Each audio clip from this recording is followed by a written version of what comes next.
E aí, abençoados, tudo bem com vocês? Eu sou o professor Ray Lopes, professor de artes, e nós vamos dar continuidade à nossa videoaula falando sobre arte urbana. E hoje o nosso tema é voltado para as tintas na arte urbana, né? Bom, na nossa imagem de abertura vocês observaram um trabalho, mais um trabalho na verdade, da grafiteira Witch, lá da Paraíba, e a gente observa que essa imagem dela, ela nos traz cores vibrantes, né? O que são cores vibrantes? Cores alegres, que nos despertam alegria, que nos deixam com um bom humor. O azul, o amarelo, o laranja, o vermelho, são cores vibrantes, exemplos de cores vibrantes. Bom, mas vocês já pararam para pensar como é que nós podemos fazer cores vibrantes? Como é que é feita a tinta que é utilizada no grafite? Realmente como são feitas as tintas, né? Então nós vamos falar um pouquinho sobre esse processo de produção e confecção de tintas. Bom, as tintas a gente sabe que elas podem ser classificadas em 3 grupos: as cores primárias, secundárias e as cores terciárias. Nós já falamos sobre isso no ano passado. As cores primárias são aquelas cores que não podem ser obtidas a partir de mistura de uma outra cor. Elas são cores puras: o vermelho, o amarelo e o azul. As cores secundárias são as cores obtidas a partir da mistura de 2 cores primárias. Um exemplo, misturando o vermelho com o amarelo, a gente vai ter a cor laranja. Misturando o vermelho com o azul, a gente vai ter a cor roxa. Misturando o amarelo com o azul, a gente vai ter a cor verde. Então aí são cores secundárias. O verde, o laranja e o roxo são exemplos de cores secundárias. E as cores terciárias são as cores obtidas a partir da mistura de uma cor primária com uma cor secundária. Um exemplo, misturando o amarelo com laranja, eu vou ter o amarelo alaranjado. Então, amarelo alaranjado é uma cor terciária. Azul esverdeado, que é a mistura do azul com o verde, é o azul esverdeado, é uma cor terciária. Então, a cor terciária é a mistura então da cor primária com a cor secundária. Bom, então as tintas elas são resultados de misturas fundamentalmente compostas por 3 materiais que podem ser identificados como pigmento, aglutinantes e solventes. Então é uma mistura, na verdade, para se obter uma tinta, mistura esses 3 elementos, esses 3 materiais, para a gente obter uma tinta para ser produzida qualquer tipo de trabalho. Bom, para entender melhor como são produzidas, nós vamos conhecer um pouquinho sobre cada um desses elementos. E primeiro a gente vai falar sobre pigmentos. Bom, lembrando que pigmentos, eles são substâncias capazes de dar cor a um outro material. Ele pode dar cor à pele, ele pode dar cor ao cabelo, ele pode dar cor à água, ele pode dar cor ao tecido. Então são pigmentos que podem dar uma outra cor a outros materiais, a uma parede, por exemplo, a um papel. Isso é um pigmento. Ele pode modificar a cor de um objeto, de um material e dar uma tonalidade maior. Quando a gente fala na pele, a gente pode estar pintando a pele. A gente pode estar pintando, exemplo dos povos indígenas. Os indígenas, eles utilizam a pintura corporal.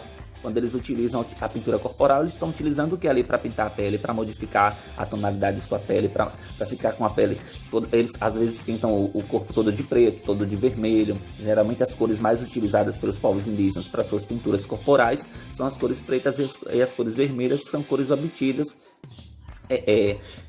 de seiva de plantas, de caule de plantas, de sementes de algumas frutas. Então, são seivas naturais, né, que eles utilizam, mas são pigmentos que são utilizados para pintar a pele. A tatuagem, para se fazer uma tatuagem, como a gente tem aqui uma tatuagem que a gente já mostrou para vocês algumas vezes, a tatuagem é um pigmento, né, para você pintar a pele, para você dar essa pigmentação na pele, para você modificar a cor natural da pele, você tem que utilizar de alguns pigmentos para isso. Então, pigmentos são essas substâncias que são capazes de dar cor a um outro material. O cabelo da gente, que a gente pinta de várias cores, tem gente que pinta cabelo de vermelho, eu já pintei meu cabelo de todas as cores, por exemplo. Então, o cabelo ele pode ser modificado a cor natural dele a partir de pigmentos. Você utiliza tinturas para cabelo e nessas tinturas tem pigmentos que vão dar tonalidade diferenciada ao seu cabelo. A água, ela pode ser modificada a cor quando a gente faz um suco, por exemplo, e coloca aqueles corantes artificiais que a gente compra no mercado, de suco, né, artificial de pacotinho. a gente está modificando ali a tonalidade da água. A água ela tem que ser o quê? Límpida, insípida, inodora, incolor.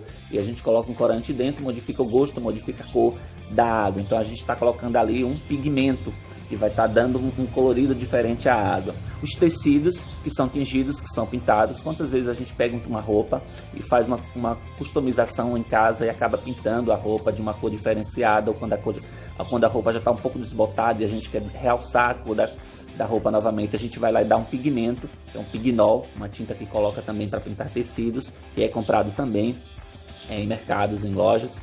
Bom, então esses pigmentos eles servem para dar tonalidade a outros materiais.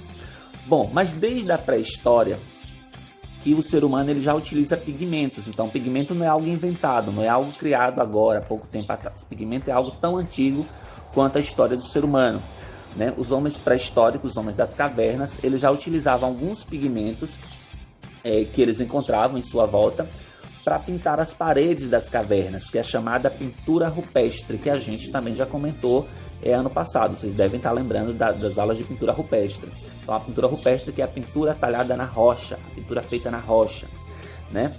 Eles utilizavam que tipos de pigmento? Argila, que tem tonalidade diferenciada, tem argila que é uma cor parecida com marrom, preta, tem argila que é avermelhada, né? Então a argila era utilizada para tingir, para pintar, na verdade, as pinturas rupestres nas paredes das cavernas. Eles utilizavam seivas de plantas, sangue de animais, fezes de animais, para fazer a mistura que eles utilizavam para pintar as suas cavernas. Então, os minerais que eles encontravam, tudo isso era utilizado como pigmento pelos povos pré-históricos. Então, nós podemos dizer que a pintura rupestre encontradas pelo mundo afora são exemplos de pinturas realizadas com pigmentos. Né? Vamos observar essa imagem aí sobre os pigmentos e tentar analisar aí quais cores e quais desenhos eram feitos por essas pinturas rupestres.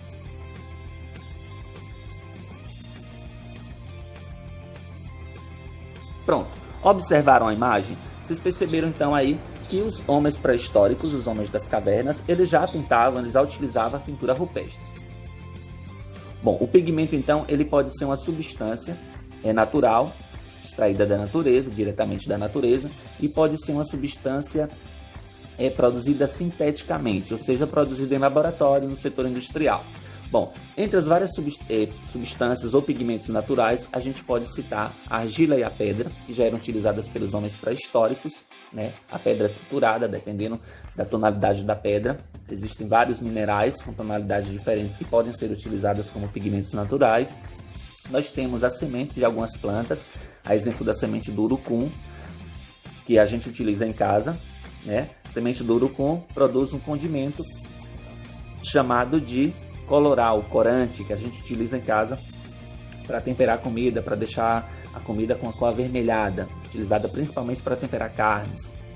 Né? Então o corante é um condimento e que é um pigmento natural. Nós temos também o alçafrão, que é um condimento amarelado, utilizado também na nossa cozinha para temperar comidas, principalmente o arroz, para deixar o arroz amarelinho. Então o alçafrão também é um tipo de pigmento natural. As flores também podem ser utilizadas como pigmento. Cada flor tem uma tonalidade diferenciada, logo você esmagando ela, você vai conseguir extrair uma tonalidade diferente. Caules e folhas de plantas também podem ser utilizadas como pigmento natural. Carvão natural também, o carvão vegetal, né, também pode ser utilizada como pigmento natural, entre vários outros elementos da natureza, a exemplo da beterraba, a cenoura, né, que podem também ser utilizadas como pigmentos naturais. Existem vários elementos, vários condimentos que podem ser utilizados, extraídos da natureza e usados como pigmentos. Pode-se extrair um pigmento natural desses objetos, desses materiais. Bom, nós temos aí no livro de vocês alguns exemplos também de pigmentos naturais, que você provavelmente pode conhecer algum ou pode não conhecer nenhum. Bom, nós temos aí a pedra lápis lazuli. A pedra lápis lazuli é um mineral raro, né? E dessa pedra se extrai um pigmento azul ultramarino, que é natural, obtido pela trituração da pedra, né? Então a tonalidade azul ela é obtida dessa pedra, que é um mineral bastante raro, muito difícil de encontrar. E nós temos o pó de urucum, que é o corante, o coloral, né, que é produzido a partir da semente de urucum, que é uma planta nativa das regiões aqui da América, do continente americano. Bom, algumas dessas tintas que eu já falei, alguns desses pigmentos, na verdade, provavelmente vocês conhecem, vocês já tiveram contato com esses pigmentos, né? A exemplo do coloral, a da beterraba, flores, caules de plantas, o carvão. Então é comum que vocês já tenham tido contato com esses pigmentos. Já os pigmentos sintéticos, que são substâncias desenvolvidas pelo ser humano em laboratório, é muito comum que essas substâncias, que esses pigmentos, né, eles sejam criados de forma a se obter um resultado visualmente semelhante àqueles que são obtidos a partir dos pigmentos naturais, só que mais barato e em maior quantidade, né? O pigmento natural nem sempre ele é barato e nem sempre você consegue produzir ele em grande quantidade. Já o pigmento sintético, ele sai mais barato a sua produção e pode se produzir também em maior quantidade. Um exemplo, pigmento azul ultramarino. Pigmento azul ultramarino que a gente viu agora há pouco, né, com uma pedra lápis lazuli, é um pigmento que tem um valor bastante elevado. Para você obter esse pigmento azul ultramarino de forma natural, sai muito caro, porque é uma pedra muito rara, precisa de um trabalho de mineração para a extração do minério, então é um material caro. Já o azul sintético é um material que sai barato, é um pigmento que sai barato. O pigmento sintético azul, ele sai muito mais barato, você produzir o azul em um laboratório, do que você produzir essa tonalidade de forma natural. Exemplos de pigmentos sintéticos, a gente pode ter como exemplo aqui, pignol, que é esse pigmento azul que a gente utiliza em tintas para pintar a nossa casa, e aí tem todas as cores que a gente procurar, a gente vai encontrar, vermelho, amarelo, azul, verde, preto, então a gente pode modificar a tonalidade de uma tinta que a gente já compra, branca, e se a gente quiser comprar um galão de tinta branca, a gente pode adicionar esse corante aqui, esse pigmento, para modificar a tonalidade da tinta, para realçar a cor da tinta. A gente tem as tintas spray, que são também tintas produzidas a partir de pigmentos sintéticos. Nós temos a tinta esmalte, utilizada geralmente em casa, para pintar porta, para pintar grades, que é um pigmento sintético também. Então nós temos aí vários pigmentos produzidos pelo setor industrial. Bom, então pigmentos a gente já viu aí, os pigmentos naturais, exemplos de pigmentos naturais, pigmentos sintéticos, então aqueles desenvolvidos pelo ser humano, e vimos que os pigmentos eles são substâncias criadas para dar cor a outros materiais. Bom, vamos falar sobre um outro elemento, um outro material que é utilizado na fabricação da tinta, que é os aglutinantes. Professor, o que são aglutinantes? Bom, aglutinantes eles são utilizados para que os pigmentos tenham uma aderência e uma fixação maior na superfície em que eles são aplicados, né? Ele cria uma película de proteção que protege e que agrega, de certa forma, o pigmento. Bom, nós temos como exemplo a cola branca. A cola branca é um aglutinante que serve para fixar a tinta na parede, no papel, na madeira, onde você for utilizar essa tinta. Então existem vários aglutinantes que são essas substâncias usadas para dar uma aderência maior à tinta na superfície onde ela vai ser utilizada. Além de dar essa aderência, essa fixação na superfície, os aglutinantes eles podem dar brilho, consistência e durabilidade, ou seja, essa tinta vai demorar mais tempo de ser dissolvida, essa tinta vai ter uma consistência maior, ela vai ter uma durabilidade maior, ela vai ter mais brilho. Então, dependendo do tipo de aglutinante que você utiliza, você vai ter uma durabilidade, um brilho, uma consistência maior dessa tinta. Então, nós temos aí vários exemplos de aglutinantes. Os aglutinantes também podem ser naturais e podem ser sintéticos. Bom, nós temos aí um exemplo de aglutinante que é a cola branca. A cola branca, algumas tintas são feitas a partir de cola branca, né, que podem tornar a tinta mais elástica. Exemplo da cola que eu mostrei para vocês na estante, a cola sintética, né, o esmalte sintético que é utilizado para pintar portas. Se vocês observarem, algumas dessas tintas, quando a gente pinta, a gente pode depois até tirar.